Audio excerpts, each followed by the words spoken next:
Okay. Hello, everyone. Good morning. First of all, I would like to thank for having me here, for inviting me, and also congratulate for this wonderful summer school. So today I will speak about food, and I would like to invite you to think of food as a lens through which we can understand and challenge broader systems of power, and also to think of food as an entry point for thinking about systemic change. And here I'm making an assumption that any meaningful change of food systems is inseparable of making broader societal shifts in capitalism. And this because the way food is organized, from production to consumption, is deeply embedded in the capitalist mode of production and its logics of dispossession, commodification, and accumulation. And also, in my talk, I will make a claim that I draw from feminist theories on social reproduction that argue that the everyday labor that sustains life is central to the functioning of capitalism. Therefore, struggles for the means and conditions of life, like struggles around access and control of foods, they are, even if fragmented, dispersed, they are ways of people and communities reclaiming power about the conditions of life itself. And therefore, these struggles in the everyday, they cannot be dismissed, and they are, in reality, part of a broader notion of what we can call class struggle. And also, these theories center very much the importance of the everyday, and how people organized in the everyday, how they experience power, how they contest power, and situates the everyday very much as a place, a site where to struggle. So this is, let's say, a claim in which I base a bit my work and also this presentation. Well, when we are talking about systemic change, this raises two challenges. The one is that of imagining alternatives, imagining futures of what could a just and sustainable food system look like. And this is not only about setting an alternative future for after, but is also about recognizing ways of doing, ways of being, knowledges, practices that already exist, but that they are dismissed, marginalized within the current capitalist system, but they have many things to offer and many learnings we can do from them, in establishing pathways for systemic change. And the second question or challenge is that of strategy, what the topic of this summer school is about, and what strategies can help us really to shift power relations and reconfigure the systems. So I will engage a bit with these questions. But first, I would like to bring this quote from Ellen. I like it, because food really is this thing that in which we have contact in our everyday. We all eat. We are all involved somehow with food, despite in different ways. So it's a very practical, immediate, but also public issues. But of course, this raises a number of questions, Do we eat all the same and in the same ways? What are our relations within the food system? Are we all implicated the same way? So these are, let's say, just some broader reflections that I think it's nice a bit to enter into this discussion. Okay, this is the problem with PowerPoints. So, why food matters now when thinking about just green transitions? Well, as I said somehow already, no. Looking at food, it's a way to understand how power operates in society.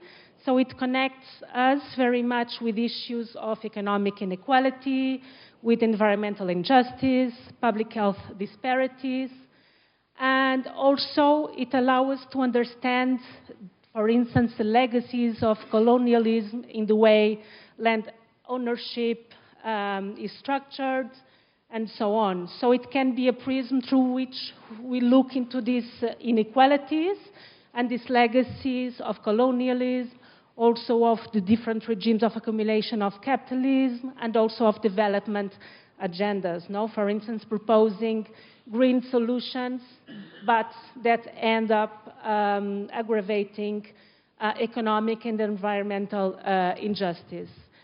So food is also not only a site of structuring and reproducing power and inequalities, is also a site of struggles and contestations, no? And this intersects with struggles for justice, for sovereignty and transformation, for instance, for struggles for fair wages, for equitable access to healthy foods, to reparative practices for marginalized communities, but also struggles for the right of communities to decide on their own food systems, to transform existing extractivist food systems into something more just, more sustainable, and self-determined by communities. Therefore, food is a site of struggle and also of possibility, through which communities reclaim power and they enact other possible worlds. So, and in doing this, food is also entrenched in the strategic views of social change, between what's the role of grassroots activism, of social movements, of communities, of the state. How do prefigurative or contentious politics play in this food activism? So, and I would like a bit to open this discussion by going into the discussion first of prefigurative politics and contentious politics, and then entering a bit more deep into food activism, to expand a bit this conversation. So, talking about prefigurative politics, so there's a belief that ends and means should cohere. Let's say that the ideals of or values of a future society should be integrated into the everyday initiatives and practices. Therefore, there is this integration of future ideals into everyday. It's much about a transformation in the here and now. So involving direct action is very practical, is very immediate. It's about establishing relationships, institutions, modes of governance that incorporate these ideals of care, justice, sustainability into practice, into the here and now. So it has a very experimental and exploratory nature, and it has a view of power not as something being top-down, being something that is to be resisted or that we need to seize, but power as something to being constructed relationally, into this from these practices, from these relations, so that is built also from below and in relation to others and to nature. So basically is now an approach that seeks to create the new society in the shell of the old, not expecting necessarily for this change, future change coming from somewhere, from outside. So it's in the here and now, very practical and immediate. So in terms of strategy, there are mainly two approaches. One that sees prefiguration and prefigurative politics as a rejection of strategy itself, because it has no explicit political goals, and it doesn't aim to form any centralized structure to advance change. So it is basically about a refusal to cooperate with the machine and a refusal to fight, and instead to build in the here and now this community, embedding these ideals. And it can be understood also as a redefinition of social values and somehow a cultural revolution, and also giving visibility to the diverse economies that exist within capitalism, and to inspire others to change by expanding difference. And the other approach sees prefigurative politics as a strategy in itself, in which everyday practice is an act of rebellion, of saying no to the dominant system, and focus very much on the performative, of action, of protest. It is linked with this idea of cracks, creating cracks, opening cracks in the system and expanding them, related with ideas of anti-power or counter-power. They are different, but let's say they advocate this politics of cracks, that basically by expanding these cracks, it is possible to slowly, gradually, incrementally erode state power, state institutions, and also by building these real utopias and demonstrating that another world is possible, to erode economic power. So it's a quite positive understanding of change, social change, that people by acting can gradually enact change. So, of course, there's been a lot of criticism of this perspective, but I would like also to focus on some of its potentials. And I think that its focus on process, on the ongoing dynamics of these practices of protests, really can shed light on many things going on the field. That gives richer understandings of how struggles develop, going beyond this look from outside that attempts somehow to classify what struggles are, as defensive, as transformative, as a political, whatever. And I bring here a bit the example of the Indignados movement and the Squares movement that in the anti-austerity, in the economic crisis, 2008, 2011. So there was this movements mainly in Southern Europe, and very strong in Greece. And there was some criticism that this type of protest was about performativity, that didn't have clear goals, clear demands, that it was highly defensive, and really a look on process. And for instance, this study of Kaika and Karaliotas on the Indignados Square in Greece allows to see other things. In this square there was in reality two squares.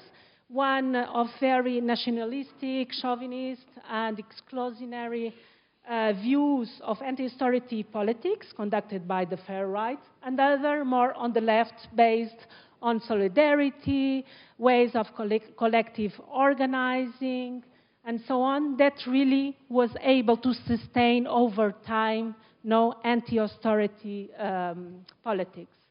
And also it helped to shape imaginaries and shape political practice on the long run. So this view on process and how things really happen in context, within its contingencies, is highly relevant and not just look and classify from above what things are.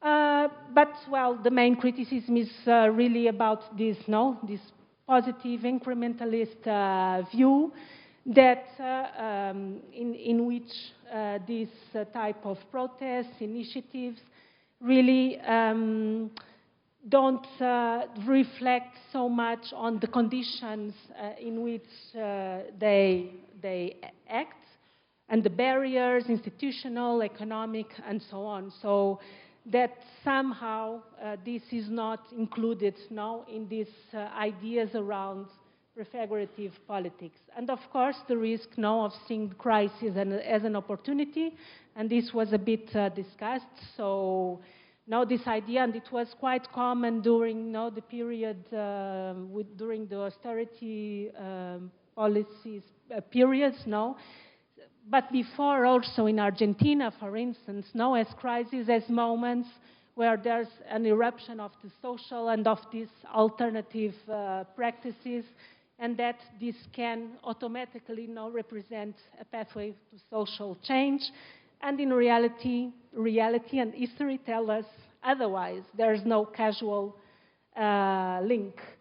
And of course, seeing crisis as opportunity, it doesn't look how crisis has negative impacts, how it is unequal, and also how it can prevent people from being active. So entering now into contentious politics, now it's about collective action to challenge power structures and change existing systems. Is not about routine political practice. It's really moments that emerge, in reaction to something like a crisis, repression, an injustice. It's often confrontational. It can assume various forms, repertoires of action like protests, strikes, civil disobedience, revolutions. And it has a view of power as centralized, and that must be directly contested. But also I would like to bring here this idea that contentious politics is not only about ruptural strategies, a shift away from the system, overthrow of the system. It can also involve some more reformist strategies like political advocacy, like political action within existing institutions, but also these interstitial strategies and the politics of expanding cracks. So the point is not to see them as separated, as isolated, but as acting together. And this is a bit a point I want to make. That not necessarily by this idea of rights, but it's the idea that we should not dismiss necessarily practical alternatives as outside contentious politics, not to see them necessarily as forms, as apolitical, as about prefiguration, as about anti-power or counter-power politics, but that in fact, the way people organize in the everyday to find solutions to their problems, the way they get together and they imagine other worlds, can take part within a multiple front strategy for social change that is based on contentious politics.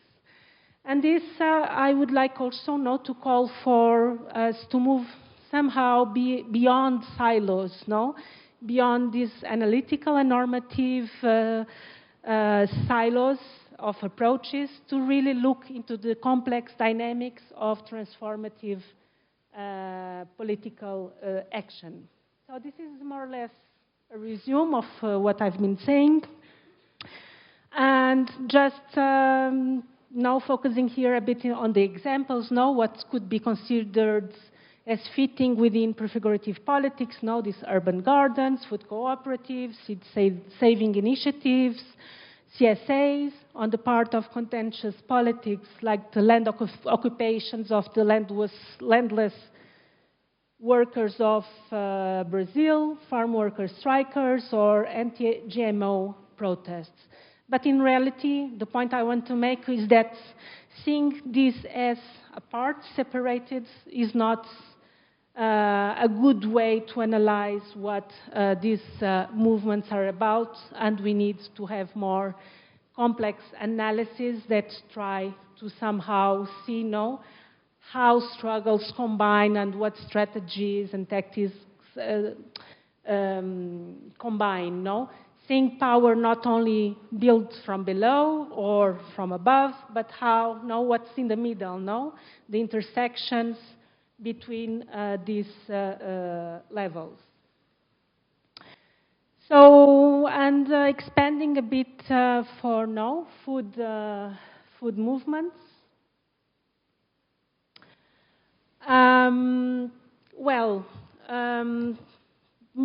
I will talk more about the global north because it's the reality I've been working on and that I know a bit, I know better.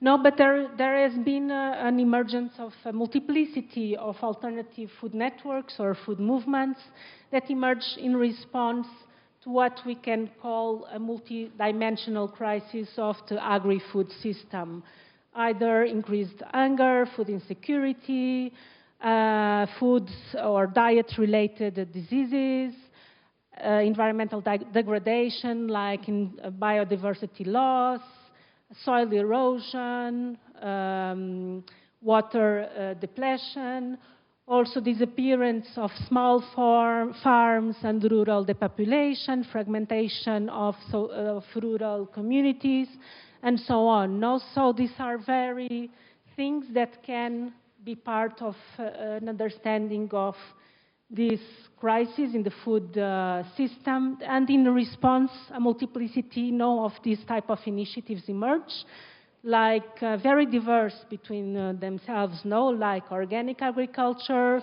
the fair trade, local food systems, and so on. And they represent a critique to the conventional food system and to its structural drivers, and together they challenge this status quo. But again, as this quote of Alan also alerts us, these movements can be also problematic. And she says that without a focus on social justice, these type of food initiatives can embody the same power dynamics as global food systems, although in a different scale, and they may only create marginal safe spaces for the privileged and serve as a bleeder valve for the dominant agri-food system.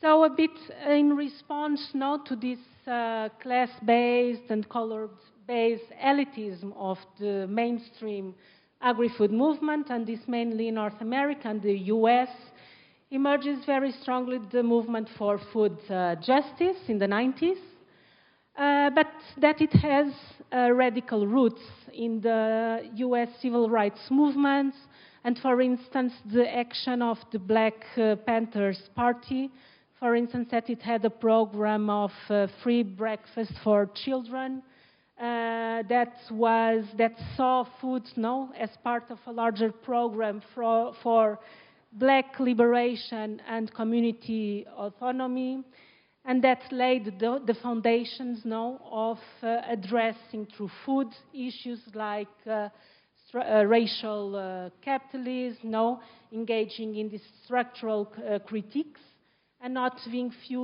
food as merely an issue of access or nutrition. So as I said, now this movement reemerges in the 90s, And it challenges these idealized assumptions that organic, local, community-based are more sustainable or are more just. In reality, it can obscure a lot of inequalities. Also, much of this movement is colorblind, so in reality, it exacerbates exclusions, displacements. For instance, organics in some cases have been part of urban strategies of gentrification and of expelling some low-income colored communities. Also, this movement has an absence of the most affected, mostly these low-income and colored people affected by food insecurity, for instance, is also coded in ways, the type of languages, the type of how it's organized, that really don't resonate with the codes of working class and colored of people of color. So it has cultural elitism. When includes this in communities, usually does it to a deficit-based framing, like these people don't know, they don't have the capacity to be agents of change. So it's always through very top-down technocratic schemes. And also, it doesn't address structural blind spots, because being focused very much on consumer choice or lifestyle choice, it obscures inequalities related with land, with labor, and so on. So the food justice has these key dimensions now. It is concerned about the structural barriers to food access, mostly with the low income and people of color that have less access to healthy foods, nutritious foods. And this is in the United States with the food deserts is quite a problem. No, food is not available to people outside these big supermarkets where processed food is main. It has also concern about food identities, and how cultural preferences can act to include or to exclude, how mainstream food preferences in reality can displace traditional foodways, for instance, of migrants, migrant communities, Latino, and so on. But also food and food identities can be a tool for empower communities, through reclaiming these traditional foodways, also restoring some community bonds, and so on. And the view that race, class, and gender, I would say gender is less present, but there is this intersection of inequalities shaping how the agri-food system is organized. So, food justice activism is much about addressing racial and economic inequality with the focus on access, is rooted in community struggles and solutions, is about building local and community food systems based on equity, also redistributing environmental benefits related, for instance, with nutritious food, and somehow incorporating also the environmental justice goals into the movement, what some call about just sustainability. It can be also about advocacy for more just food policies, for instance, for allowing a more geographical just distribution of these nutritious foods, or this diversity of food preferences. And it acts also now on identity, autonomy, and the empowerment of peoples and communities, moving beyond purely issues of access. But as some have highlighted, Maybe less common today in this food justice activism is structural critiques of capitalism and racism, that the food justice movement ends up confronting the effects of structural racism on the ground, and also the failure of dominant social change paradigm to take this into account. But it ends now promoting a notion of a grassroots-driven transition and not having so much these radical ideas of systemic critique of capitalism and racial capitalism. More harsh critiques in reality, and this can be applied also to these alternative food networks, more mainstream, that in reality focus on the local, on the community, or individual action, can fit well also within the neoliberal agenda, that absolves the state of any responsibility towards the collective and society, and also that these initiatives can end being some kind of palliative to the problems that the system engenders. So these are some potential limits about also idealized views of what the local is or what community is. It's not always perfect. It's fraught with tensions and so on. That many times it's not dealt with. Also this risk of conventionalization, that is the absorption or co-option of alternatives into the mainstream. And this happens, for instance, with the organic agriculture. It has a quite radical origin, but then in some cases, not all, but in reality, when it became attractive for the market responded, and corporations absorbed this type of agriculture, or that it risks being marginal, a very marginal space within the sea of dominant food systems. This is some more of critiques, these leaving bad practices unchecked, unregulated, only in making this coexistence with the good ones. Also to deliver good food at low prices, sometimes it puts the burden on farmers. And also that these spaces may function outside the dominant food system, but they don't operate outside capital and state power, so there's a lot of constraints and barriers that these initiatives face. But not just to throw a bit the baby with the water. I really like this Julie Gutman quote that she says, okay, there's limits, there's constraints, there's tensions, let's deal with them. And let's interrogate the micro-politics of these various activist projects. Of course, this is not about the more entrepreneurial kind of initiatives, activist projects, and what strategic decisions they have, how they put it into practice, what sort of subjectivities they create, and also to consider contingencies in shaping outcomes. And these are some examples of how building these spaces outside the mainstream, these spaces of autonomy, can be quite important and also a precondition to obtaining any type of social justice.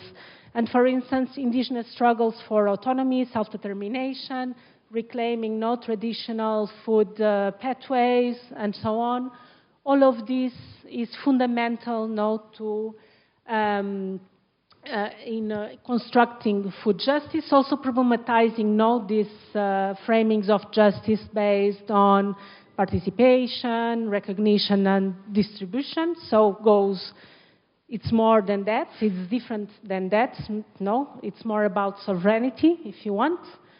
but also the importance now of building these spaces as points of encounter or points of debate where people can put together their problems, discuss common solutions, also for dealing with trauma in very marginalized communities affected by extreme form of violence, for instance. And all of these can have be relevant as a starting point for politicizing subjects and entering into collective action. So we need to look at various scales and with its complexity. This always relates with which type of frameworks of justice we are working, and initiatives are working now, from more liberal notions of justice that everyone makes their own way in the world, for more liberal conceptions of justice based on rights, cultural recognition, some forms of distributive policies, but that it seeks more remediation without changing fundamental social structures, to more radical conceptions of justice that aims to create conditions of equality by eliminating the structures and conditions for inequality, therefore addressing the systemic forces of injustice. And with this, I will enter now in food sovereignty. So food sovereignty, it's a concept that emerged from the international organization La Via Campesina, from peasant struggles.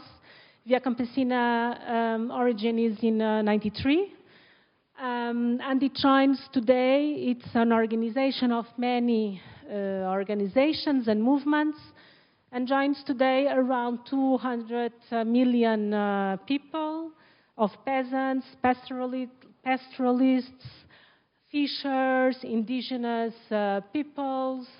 So a multiplicity of people involved in production and small-scale production. Now, and it emerged very much counteracting this discourse of food security, very popular in international debates, like the UN, but also within national states, with a focus on production and distribution, as solving problems related with food.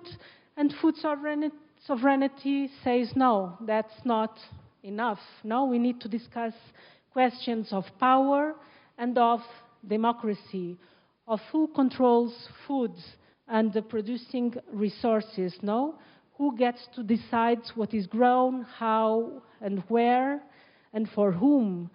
So complexifying this debate and putting the issue of democratization and power into the table, seeing food not as a commodity, but as a right, as a relationship, and also a way of setting up sovereignty. So the concept has evolved over the years. Now it started very much as a response to structural austerity programs, very strong in the 90s in Latin America. Now, and the emphasis was very much the right of nations, self-sufficiency, the countries being able to decide about their food systems.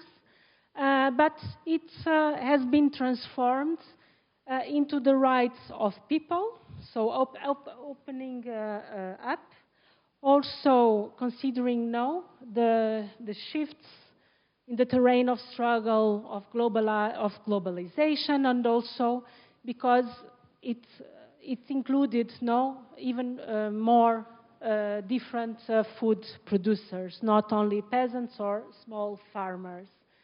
And more recently, in 2007, it moves a step further and to address explicitly the aim to challenge and to build new social relations free of oppression and inequality. And this means tackling issues of sexism, patriarchy, racism, colonialism, and so on. So food sovereignty stands for a radical opposition to the conventional industrial extractivist profit-driven food system, is grounded in a radical conception of justice, aiming to address the systemic forces of inequality. It rejects market-based and individualized solutions. It accepts this, the criticism also of conventionalization, neoliberalization. It engaged in a critique of corporate greenwashing, and it has a call for collective political action at multiple scales, based on grassroots mobilization, also together with policy advocacy at multiple levels, with the view of structural transformation. And also promoting, it engages in a language of rights, but it conceptualizes rights not necessarily in the liberal notion of rights that are individual rights, but considering no collective rights and rights of communities to decide, to self-organize, to be self-determined. So I don't enter much into this. It's not my, let's say, my topic, but it really reworks these notions of individual collective rights. But of course, there are tensions, there are some challenges, and relates very much with the role of the states. This is a contentious issue now. The talk about rights in a way is about the state being a guarantor of those rights, Someone has to enforce, let's say, the rights, but many modern states are founded on hierarchies, colonialism, so they cannot be trusted, as those guarantors of rights. Also, in some countries of Latin America where food sovereignty was recognized and even translated into the national constitutions, the outcomes, the practical outcomes of it are limited, are facing contradictions, and so on. So once again, putting this question, what is really the role of the state here? So leading to the discussion that are multiple and competing sovereignties, somehow opposing state authority versus grassroots communities autonomy, building from the top or building a bit from the bottom up. Also, this discussion, there is no blueprint. There is not a fit one-size-all recipe for food sovereignty, and reality and local specificities are multiple, and the way food sovereignty will look, it's not the same everywhere, and there can be diverse pathways to build food sovereignty. And there is this multi-pronged approach to social change that includes practical alternatives, grassroots social mobilization, policy reform, also an important focus on movement and alliance building. But in different contexts, let's say the weight of each of it can be also different.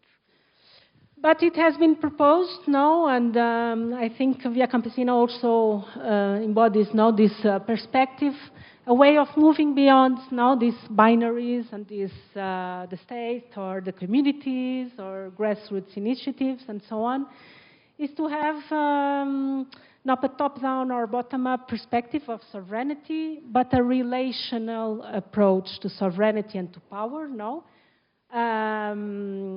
being attentive to what happens in everyday life and in this middle, between oppression and between contestation, and moving beyond this binary of state versus community and the grassroots, and understanding sovereignty as a social process of struggle and calling for paying attention to specific contingent terrains of social struggle and focusing on really existing social relations on the ground. And a bit here inspired now by the Gramscian understanding of hegemony, looking at sovereignty as something that is built and contested within state institutions, within market conditions, within civil society, popular culture, and the language with which people understand their daily lives. So there's many scales, many ways, and many realms where to make these struggles. And these are two, let's say, two movements or movements with different origins. No, one more urban, more linked to consumers, more global north, other more based on agrarian issues, peasants and small producers, more strong in the global south.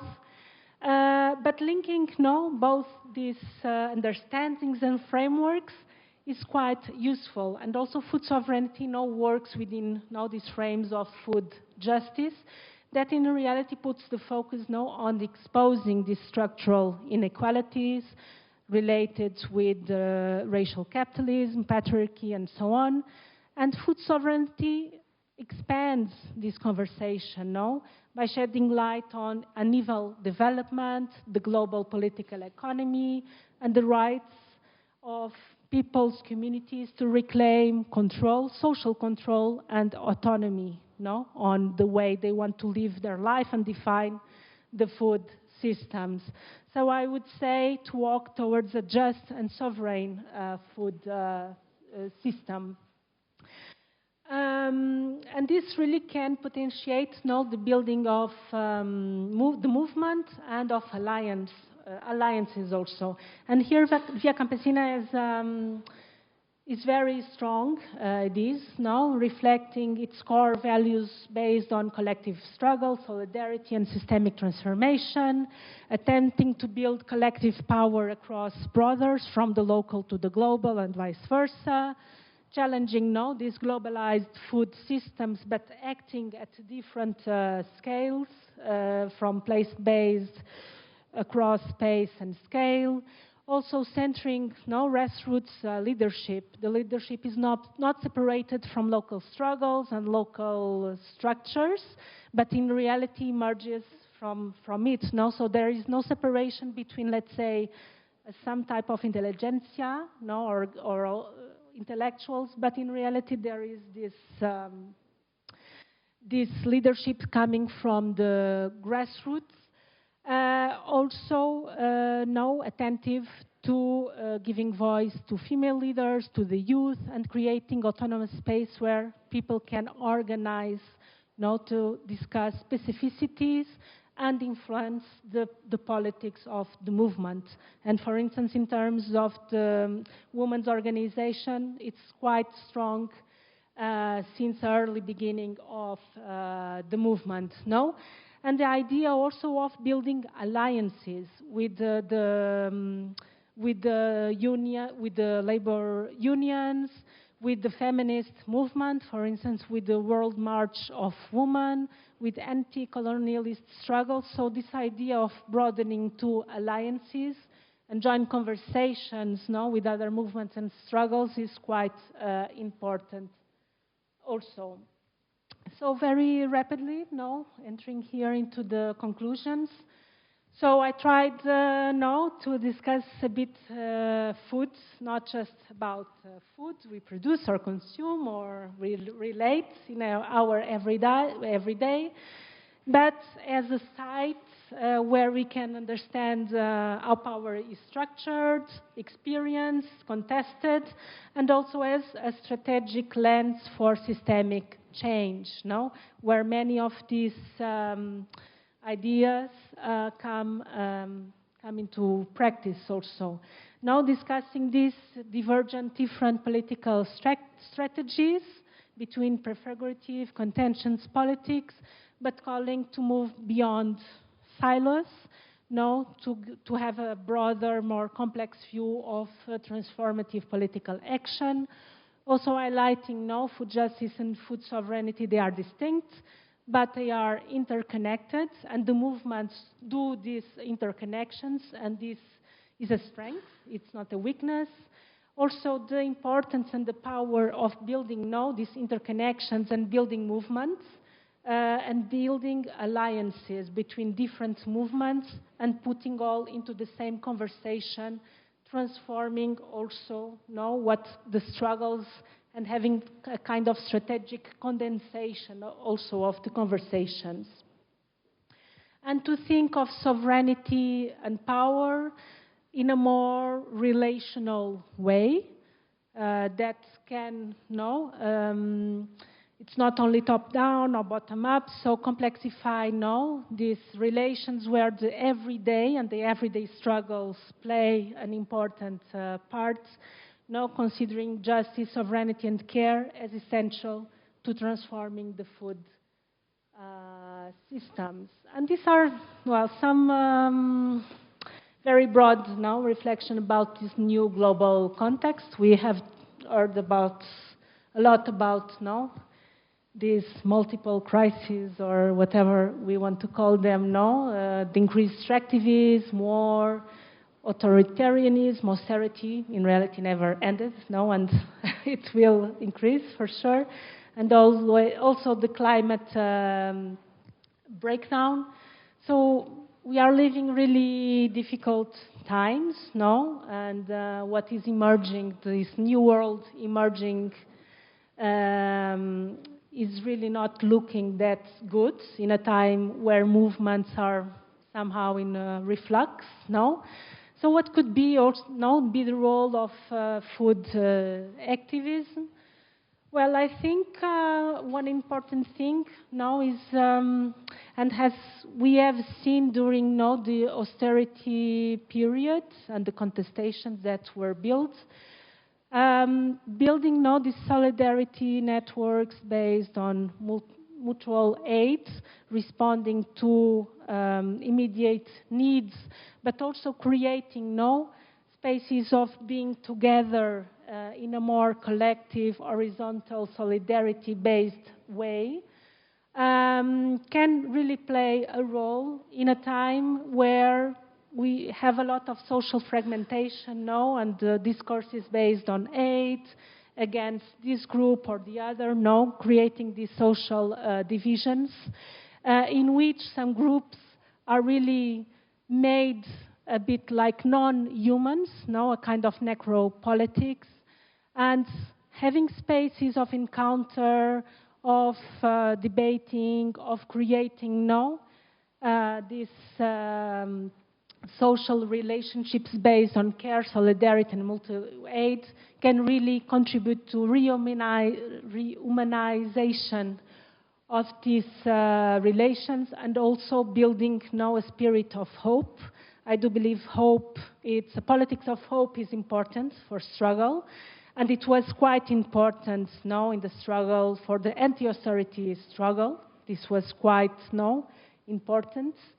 To build other imaginaries, that it's of new possibilities, that it's possible change, and acting on creating radical politicized subjectivities. And of course, acting in multiple ways, from grassroots alternatives, from social mobilization, building these alliances, growing the movement through unity and diversity, also challenging, doing policy advocacy, challenging the state, all within contingent contexts. This can certainly play a role, and food struggles can certainly play a role.